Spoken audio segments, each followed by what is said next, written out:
Hello and welcome to today's webinar titled Impacts of Climate Change on Forest and Forest Sector in Quebec. My name is Suzanne Sealing and I will be the moderator for today's webinar. I'm an Adaptation Extension Liaison here at the Climate Risk Institute.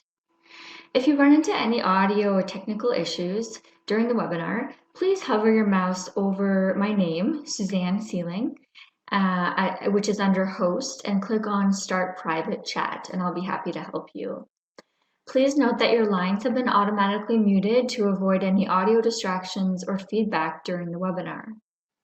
There is a dedicated Q&A session at the end of the webinar, but that doesn't mean you have to hold your questions until then. Please feel free to type out your questions during the presentation in the chat box area on your left. Further, we are recording the webinar today and we'll be sending out a link to everyone who has registered. Now I'd like to introduce our speaker for today. Jan Boulanger holds a PhD in biology from the Université de Québec à Rimouski.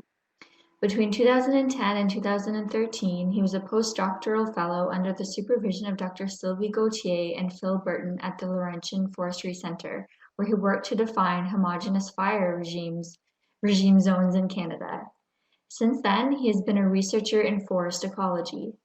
His research interests include the projection of natural disturbance regimes in Canada, which are mainly fire and spruce budworm in relation to climate change, the projection of forest landscapes and wildlife habitats, and the dynamics of spruce budworm dispersal using weather radar. Since 2015, Dr. Boulanger is an associate professor at the Université du Québec à Rimouski. On behalf of everyone joining us, I'd like to extend a warm welcome to Jan for presenting this webinar for us today. It is very much appreciated.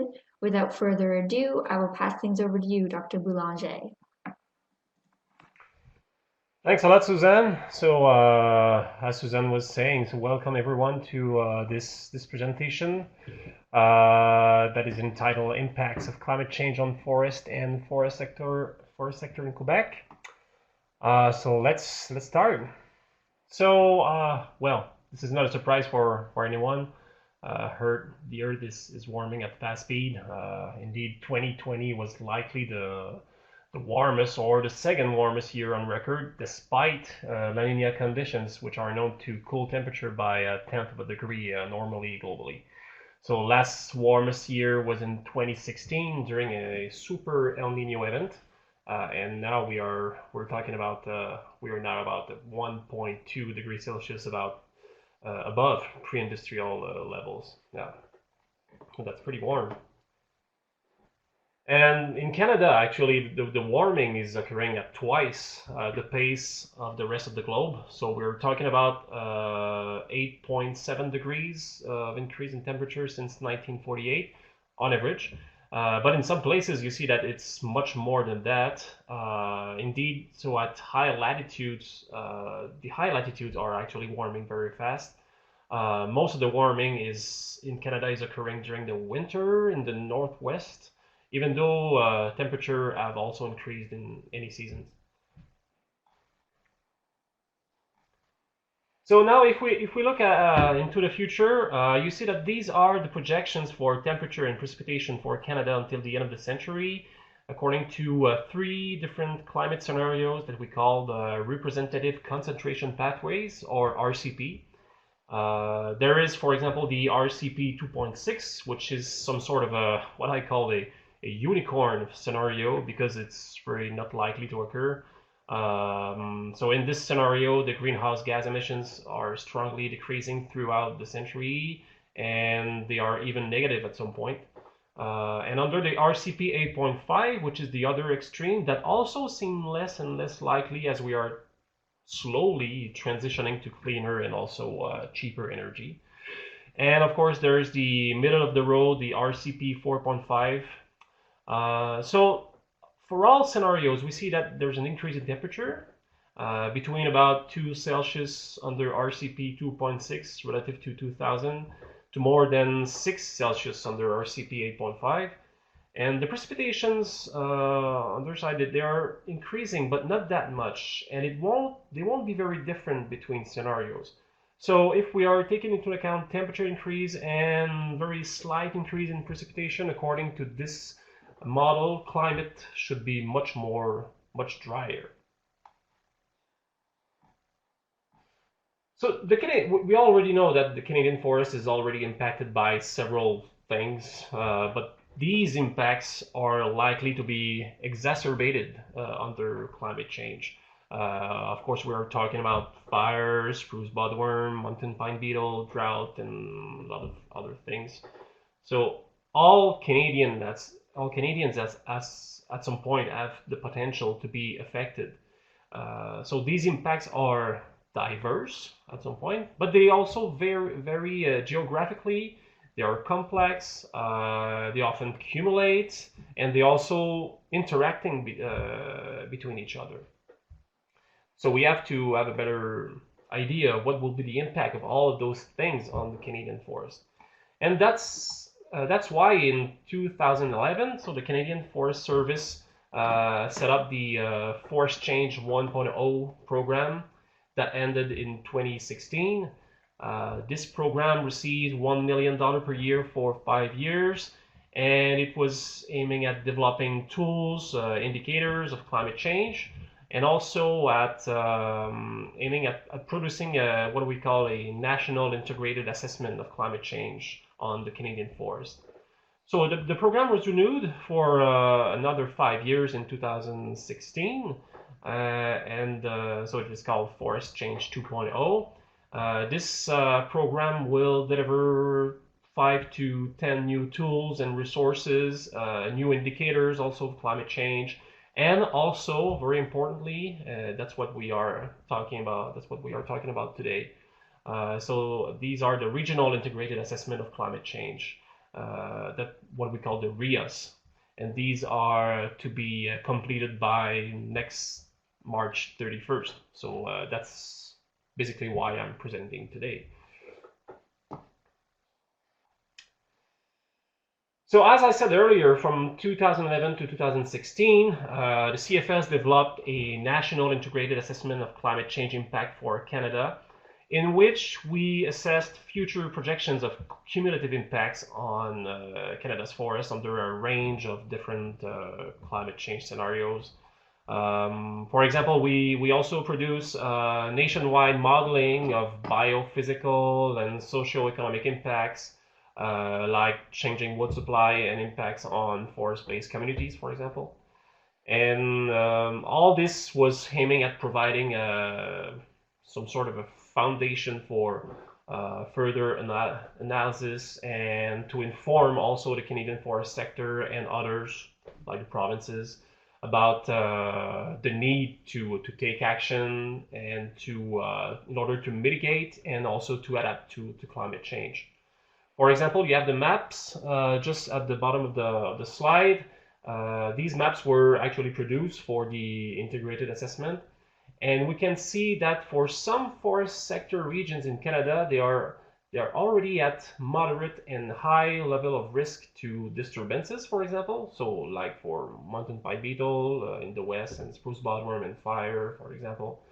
And for now, the two provinces with significant risk, according to baseline and short-term conditions, are British Columbia and Canada. And both are actually combining to supply more than 48%, I think, of the forest sector jobs. But over time, we see that the risk is becoming like pan-Canadian, and this risk is increasing in regions where actually the risk at the beginning was low or even already moderate.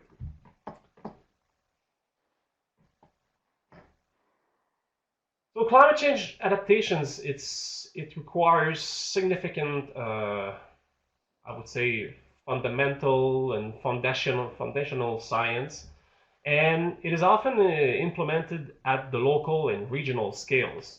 So why? Because the regions, of course, differ in forest types, the climate change impacts are different, the risk also, there are some sector issues and concerns, and of course the capacity to respond, to adapt to those changes are different between the regions. So given the number of actors and regional solutions require some sort of collaboration and information to be shared to ensure that the tools and the data will be accessible for them, and also that they will be integrated or appropriate also for them. So we have for that to create novel partnership, and also to have some sort of what we call innovative and integrated solutions for that. So when we talk about regional actors, we are talking about land managers, for example. We're talking about provinces and territories, because of course they are responsible for most of the aspect of forest management in their jurisdiction. So the next slide, there we go. So the objective of the Regional Integrated Assessment, so the Rias, is to have applied climate science in the forest that should be used in forest management, and also in the operations, and of course in the decision making, in order to make the communities more resilient, for example, to climate change, and to evaluate their risk, but also their opportunities. And to achieve that, we are integrating different actors together, so that's very essential. Most of the projects are interdisciplinary. They are integrating, for example, science across the natural and also social part of the science, and we have a lot of researchers that are working together with the practitioner also. So it's like some kind of a bottom-up approach that we have taken in most of the project to ensure that those projects will be, that's the big objective, that they will be useful for the end users.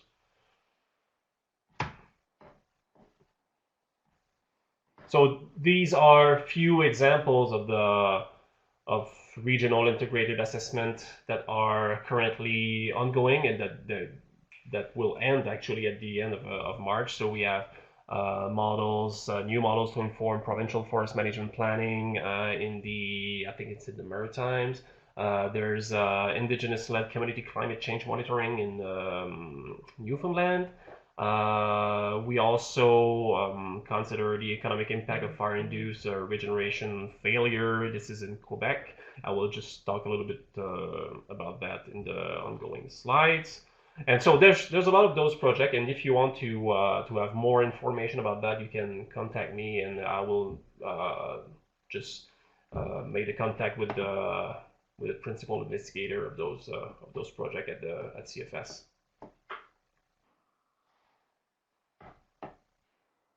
So if we're now going a little bit more into the details of our presentation today, oh, that's not changing here. I'm just going back. So we see that the work at the national level is suggesting that the vulnerabilities will be specific to certain regions of the eastern part of the country. And notably, if we look a little bit closer on the map, so you can see that fire activity, for example, will greatly increase in the province of Quebec, but mostly the northwestern part of the province. So, and we are talking about almost a four-fold increase in fire activity there. So of course, this will have tremendous impact on forest and the forest sector too. For example, we see that this increase in fire activity will directly impact the timber industry. For example, if we keep the same harvesting levels as they are today, and we are keeping also the same productivity, several regions, so several forest management units, for example, that's what the maps are showing. They will be at high risk in the northwestern Quebec, as their productivity actually won't be enough to sustain both harvesting and future fire levels.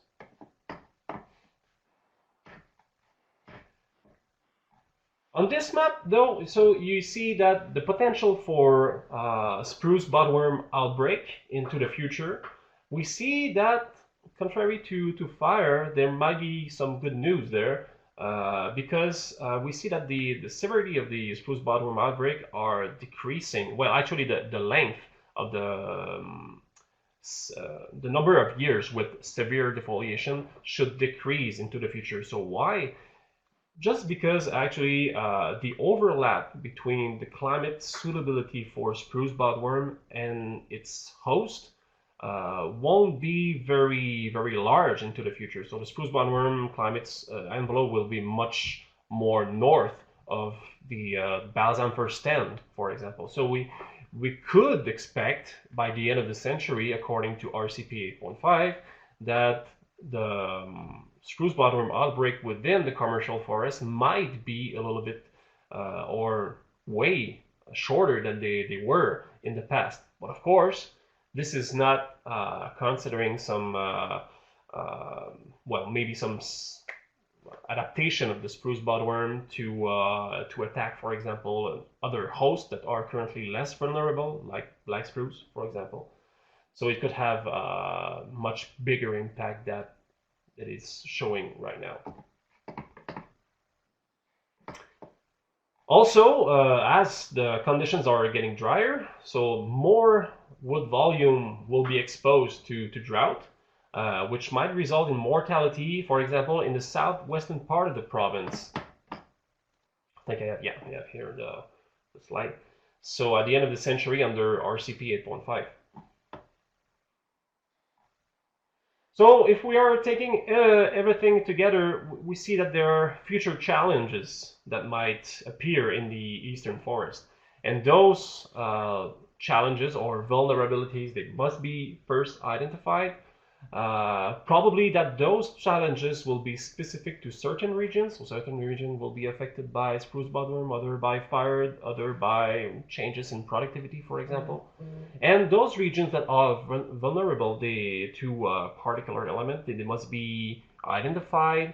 And so once they are identified, of course, it's much better to much better to establish adaptation measures and mitigation measures also. So these are all things actually that were studied within the Eastern Regional Integrated Assessment. So overall within this project we include 12 different sub-projects that assess the vulnerabilities and adaptation strategies within the province. These projects were done in collaboration with various groups, including the MFFP here, so the Minister of Forest and Wildlife and Parks, the universities, the private owners also, and now, like I was saying before, the project is now arriving to an end, and that's why I'm presenting this stuff today.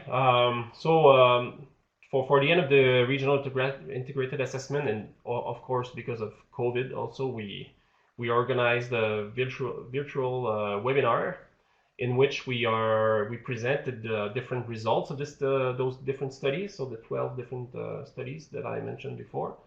So many of them have already took place in the last 3 to 4 weeks, but there is one tomorrow that I strongly recommend you. Presentation given by Stephen Yamazaki from the Bureau du Forestier en Chef. So I will give you the link to connect at the end of the presentation for those who want to attend. So the presentations are in French and they are or were recorded also.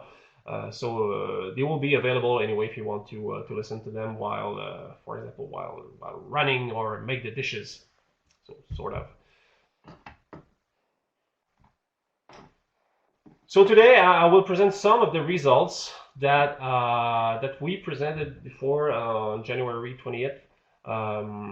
These results were produced for the Regional Integrated Assessment regarding the impact of climate change on Quebec's forest landscapes. So first, we have to ask ourselves what will be the impacts of climate change on forest landscapes. And these can be grouped into 2 groups. So these groups are the direct and indirect impacts. The direct impacts, they concern those that will directly affect, for example, the physiology of the trees. So like the growth, regeneration, senescence, etc. The indirect impacts are those that will affect, for example, natural disturbances like fire and insect outbreak, that in turn will affect the forest landscapes. But how all those impacts will interact and accumulate to change the forest landscape under climate change? For example, so what will be, for example, the cumulative impacts of fire, of spruce budworm, also the impact of initial conditions of the forest and seed dispersal, for example, that might cause, for example, black spruce stands to convert into something else. So probably not sugar maple stands, but anyway.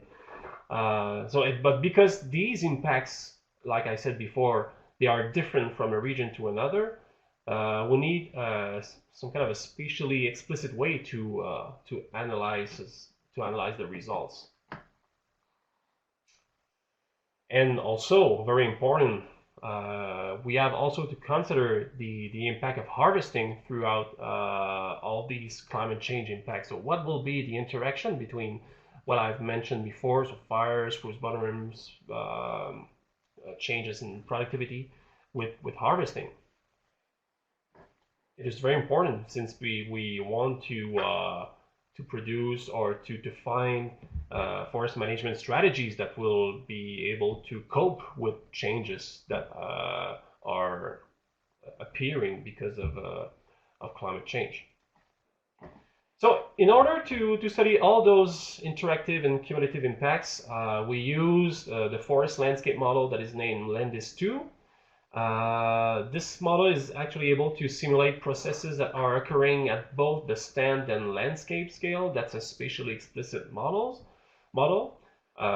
For example, it simulates regeneration and growth at the stand scale, while it also simulates natural and harvesting, also anthropogenic disturbances, and dispersal at the landscape scale.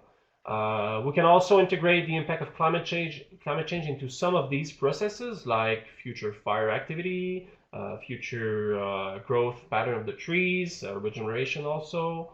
And we can also simulate different kind of forest management scenarios to see what will be the cumulative and interactive impact on the forest sector. So in this study, we simulate all commercial forests in Quebec under 3 different climate change scenarios and under 2 different very basic forest management scenarios, just to see the impact of harvesting on those results. And we summarize our results for the 4 forest regions that are mentioned on the map. So the hardwood, mixedwood, and boreal west and east. And of course, because those regions are not affected by the same disturbance regime, they won't be affected by the same disturbance regime, or they have, of course, different composition or landscape today. The impacts of climate change and harvesting also will be very different between those regions. That's what we are suspecting. So,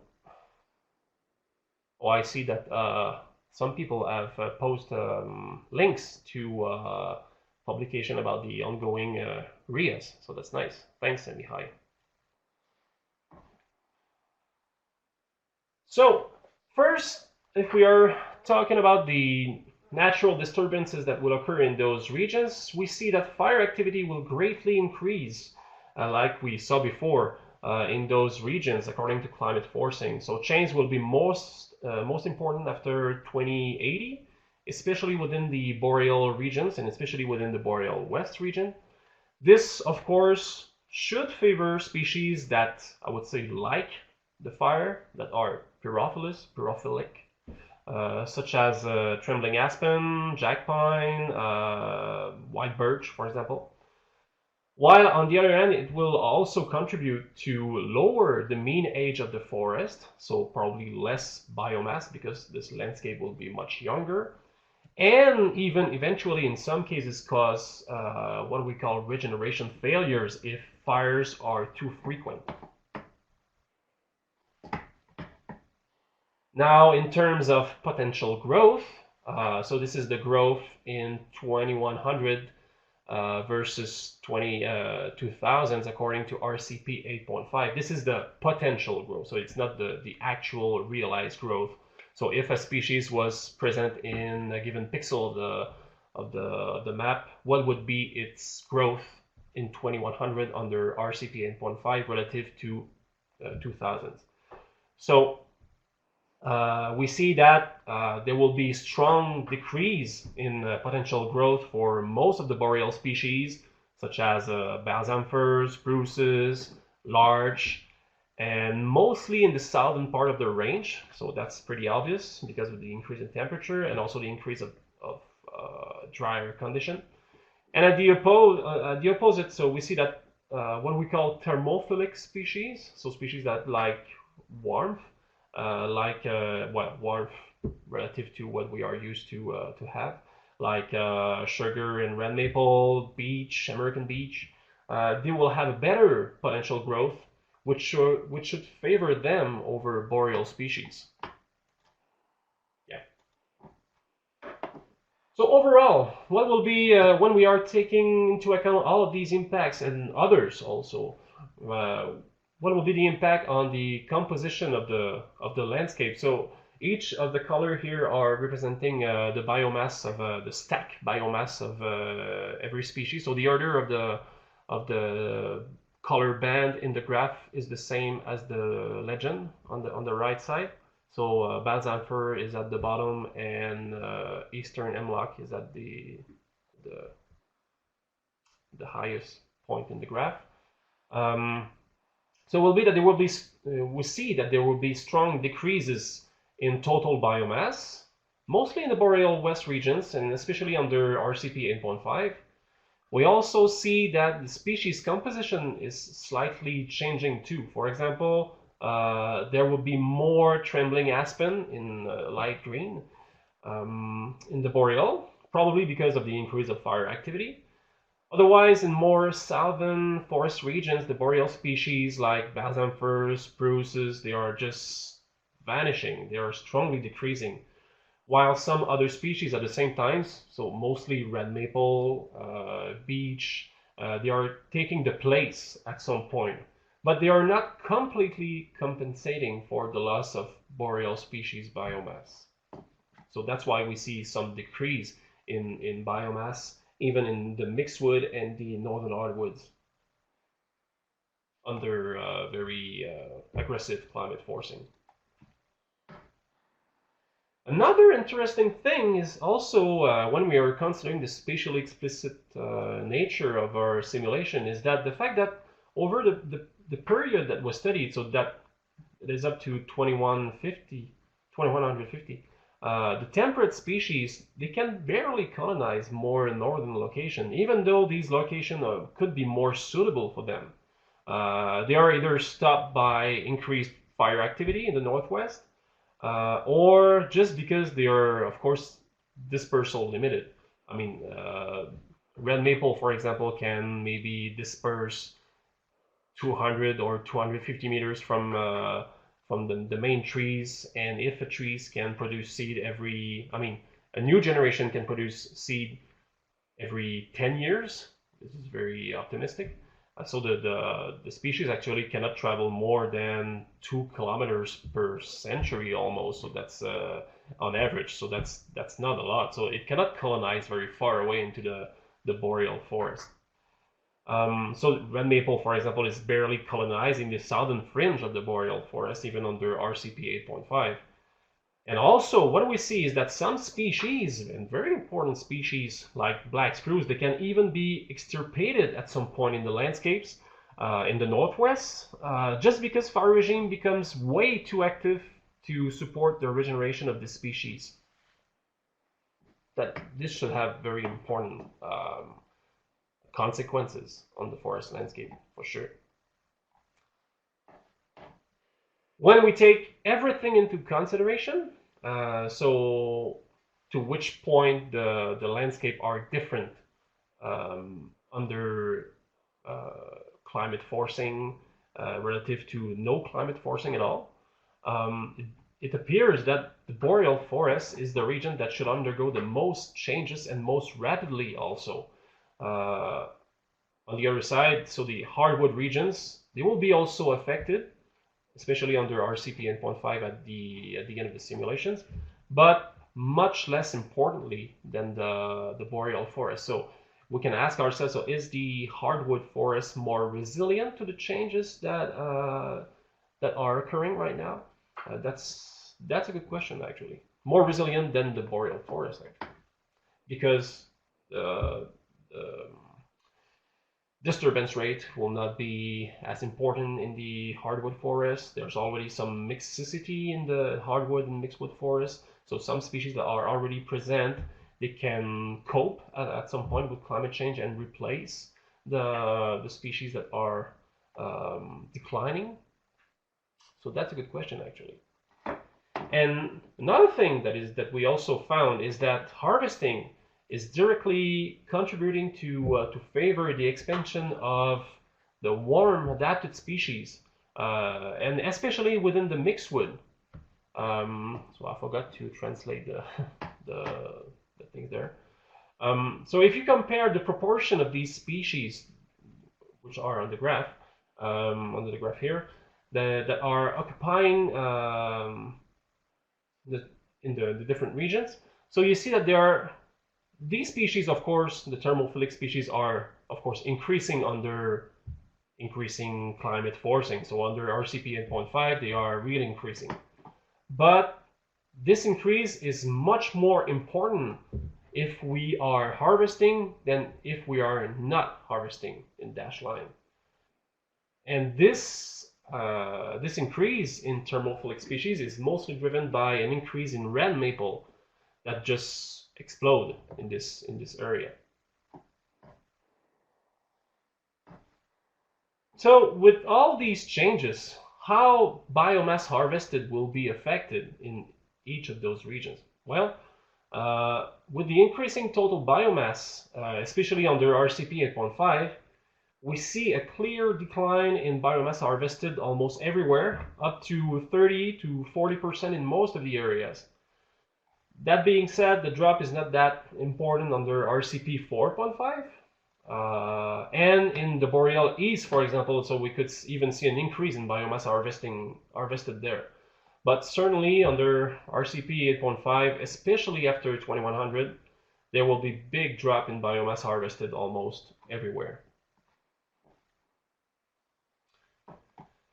So in summary, for this part of the presentation, we see that there should be some tipping point under RCP 8.5 that may be crossed regarding changes in forest landscape in the Quebec area, Quebec province, and mostly after 2080.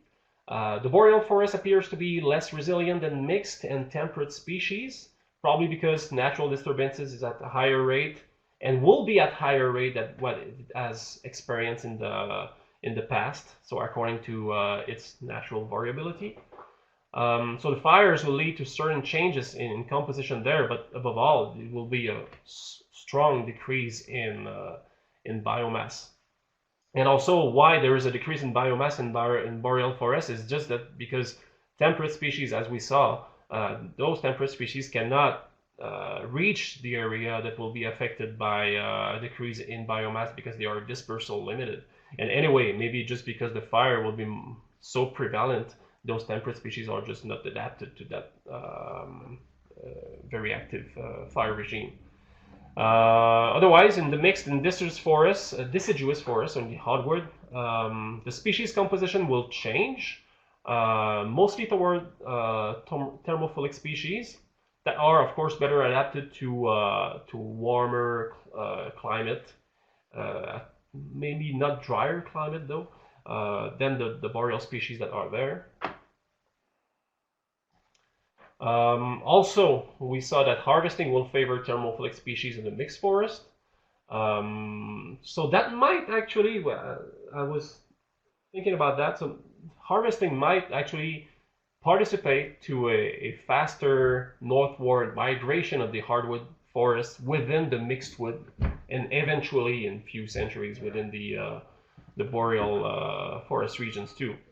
And why this would appear, I think it's mostly because, you know, in the mixed wood there's and that's what we simulate also, because we simulated ecosystem-based forest management. There's a lot of partial cutting there, and even though partial cutting is not affecting is only affecting a small proportion of the biomass on of a given stand, they are actually are they are well occurring on very larger territory, I would say.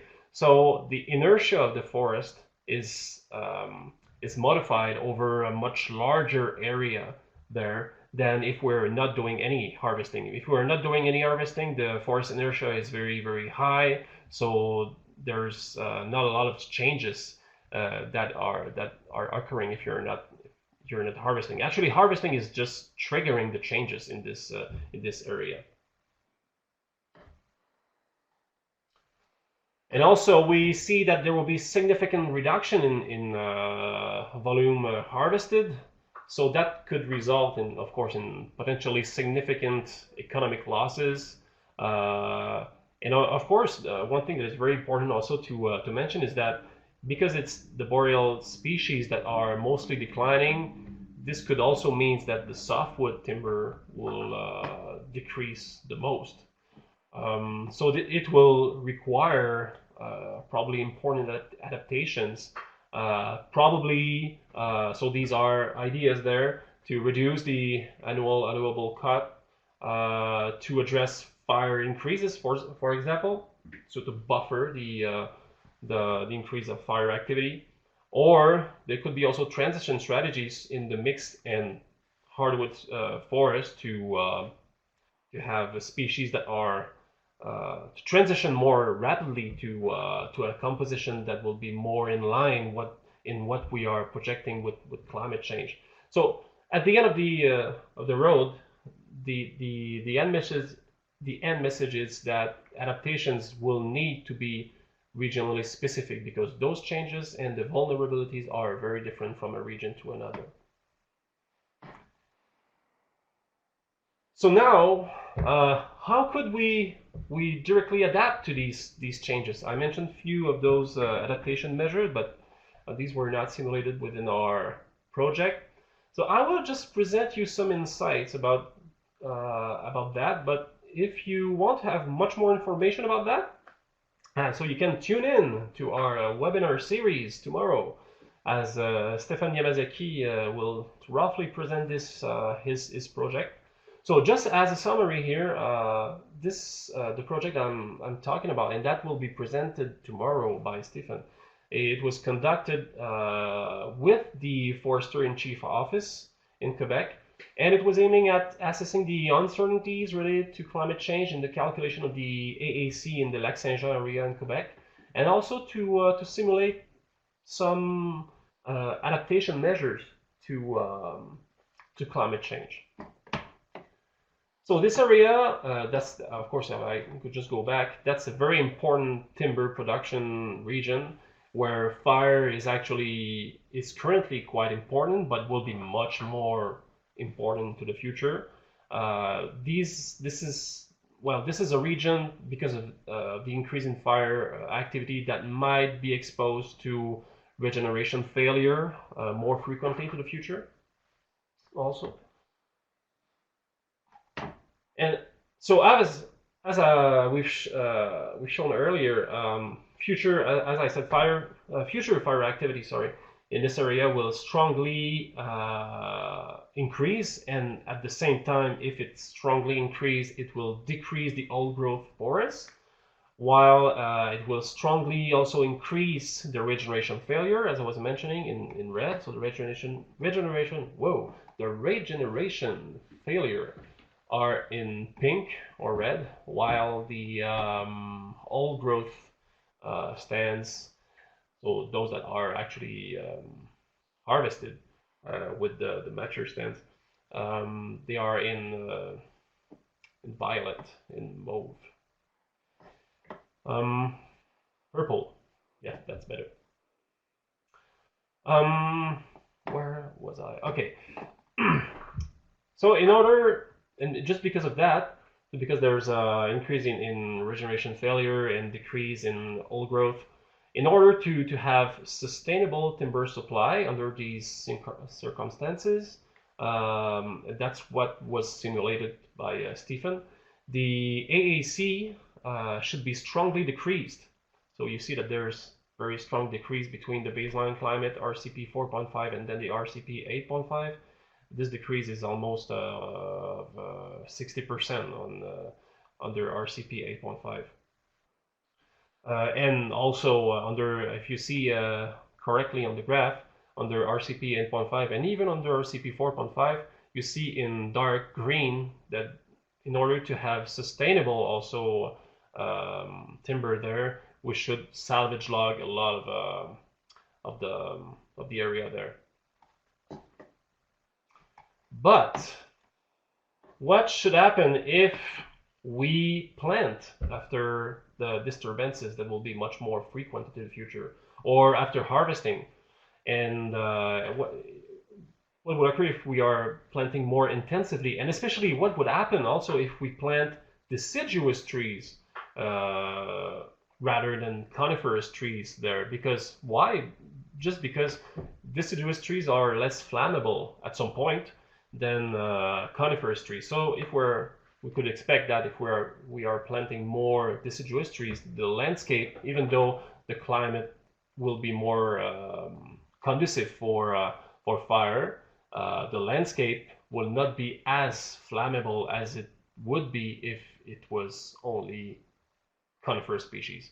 Of course, this is really theoretical. But if we do that, we see on the end of the graph here, on the right end of the graph, we see that even though the harvested rate are, of course, decreasing according to from historical to RCP 4.5 to RCP 8.5, the decrease is not as important if we are planting deciduous. So at the end here, this means that even though we're planting deciduous, for example, still so very theoretical scenarios, we would still have to decrease the AAC to have sustainable timber supply, as we see on the right hand side of the slide. But still, this level is much, well, it's a little bit higher than what it would have been if we would not have plant deciduous, for example. So to finish there, of course, so what's next?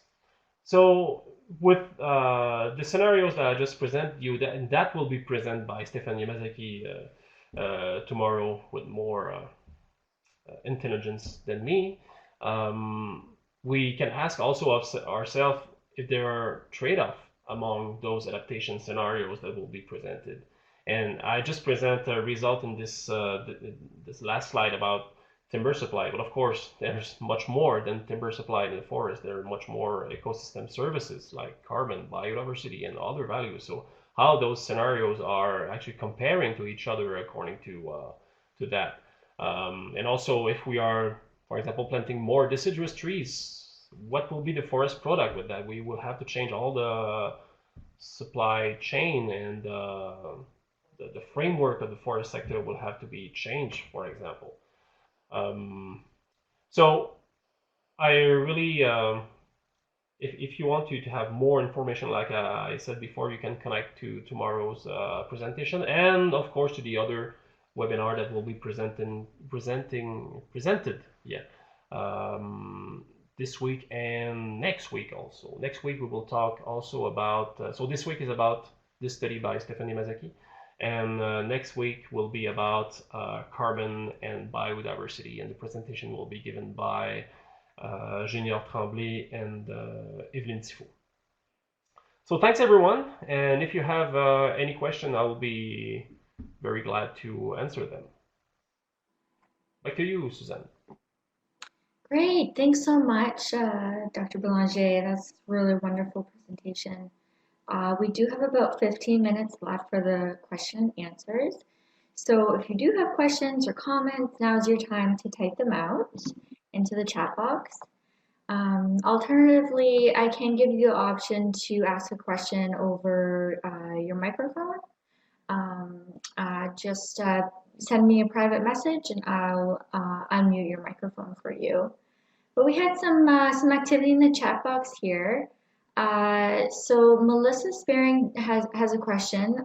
She says, "Hi Jan, I've been following your Landis 2 modeling work for a few years now and encouraging forest managers in Ontario to look at it or possibly learn it.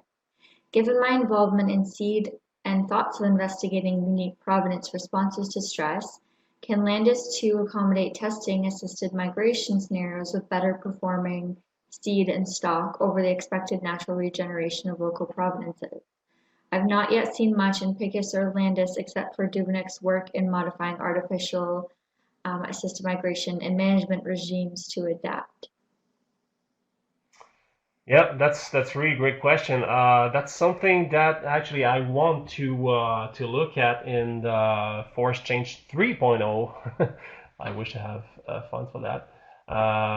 Because in this project we wish to analyze different adaptation strategies and the impact on what would be those impacts of what would be the impact of those adaptation strategies on forest landscapes and on other ecosystem services also. And one of those adaptation strategies is assisted migration.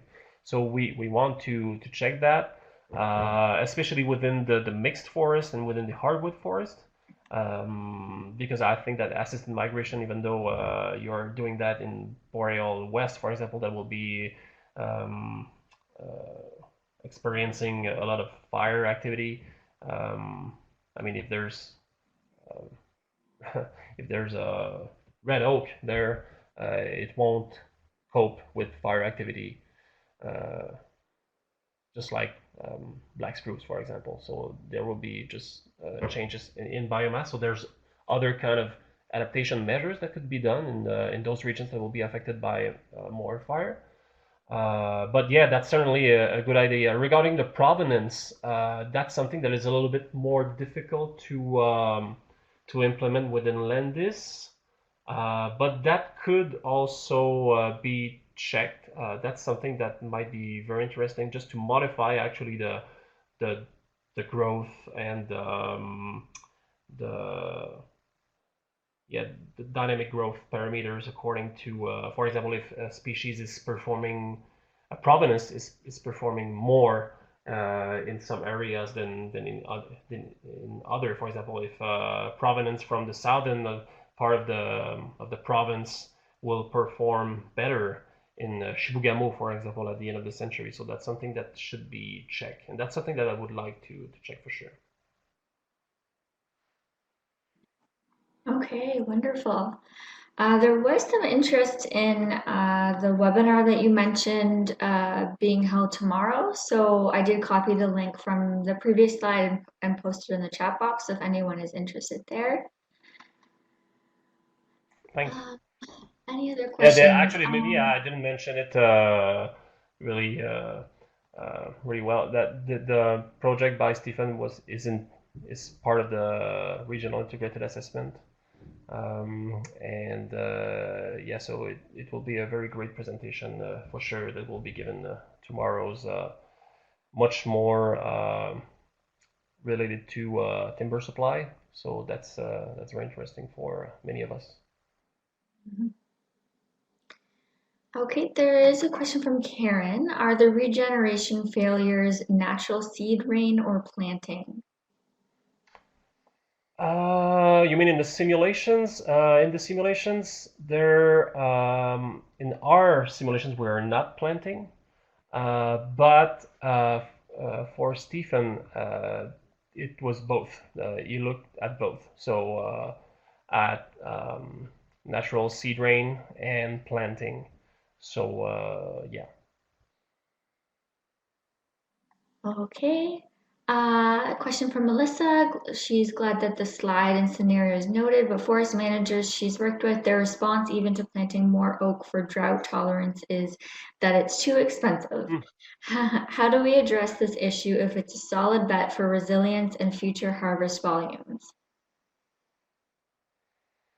I think that we should compare several scenarios, and I don't know about the oak planting for adaptation, but sometimes if you compare this scenario to one in which you're not planting or you're just planting black spruce, and you're looking at the economic you're doing an economic analysis on that, you'll see that probably, well, I don't know, maybe you could have a much better revenue, how do you call that, revenue, or much better, more money, sorry, after 50 years of doing these adaptation strategies than doing nothing or doing business as usual. And that's also something and that's a very good question, because we want to look at it in our future project. So what I just said before about looking at adaptation strategies for Quebec, and we also want to look at the cost of those species and the benefits also that those strategies can have for the industry. And of course, once you know that, you can put that into perspective also with other ecosystem services that you're expecting from the forest, more than just the benefits from, I mean, the timber harvesting, but also from carbon sequestration, for example, or biodiversity. Okay, wonderful. If there are any more questions, now is your chance to ask them. We did have a question come in through registration. So the question is, with the current management strategies, are we on the right track to adapt to climate-induced changes in forest landscapes? Um, it really depends on what you do. So, for example, in Quebec, we are doing what we call the ecosystem-based forest management, so aménagement écosystémique. And we looked at the impact of this strategy over other strategies that were more extreme, like doing clear cuts everywhere, for example, or doing different harvesting levels.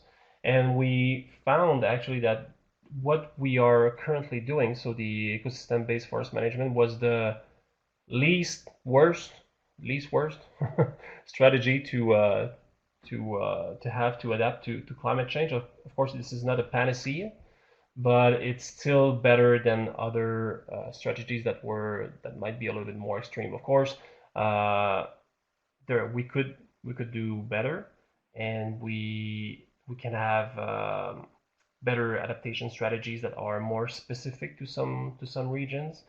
But for that, we have to first have a better idea of the vulnerabilities. That's what we assessed with our regional integrated assessment. But now we have to assess what will be the impact of very specific adaptation measures to specific area for specific needs also. So that's we have to fine tune our way of thinking.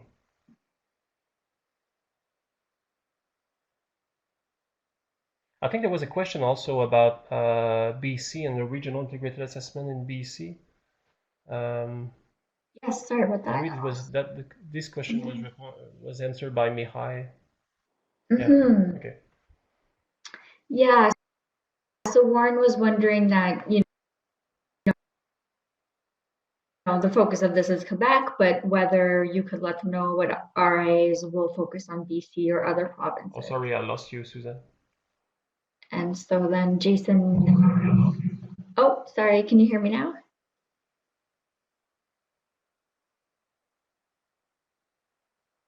I think can you hear me now? Yeah, it was you were cut for a few seconds, but now I can hear you. Okay. Okay, my apologies. Yeah, Warren was just asking that whether you know of what IRAs will focus on BC or other Yeah, provinces. there's. Maybe you have something to add. Oh no, actually, what Jason answered is correct. So yeah, there's one that is led by Elizabeth Campbell at PFC. Um, I don't know the details about the Rias, but yeah, if you're interested about that, you should have a better look to this the link that's provided by Mihai. Mhm. Okay. Okay, good. Any other questions? Any other remarks, Dr. Boulanger? On my side, no, I don't have anything to add at this point. I'm just going Okay, through the chat box if I see something. Uh,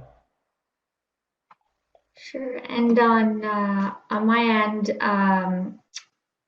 we are asking for your feedback on the forestry adaptation community of practice.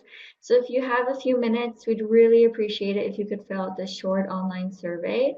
I'll also be posting a link to a survey specifically for this webinar. And yeah, so if there are no more questions, I just would like to extend a big thanks to you, Jan, and participants for joining today. And we really hope that you enjoyed the webinar. We will be sending out a link to the recording shortly. Thanks for attending, everyone. And if you have any questions further, you can write me an email too. Okay, that's great. All right. Okay, well, we'll sign off and have a great rest of your day, everyone.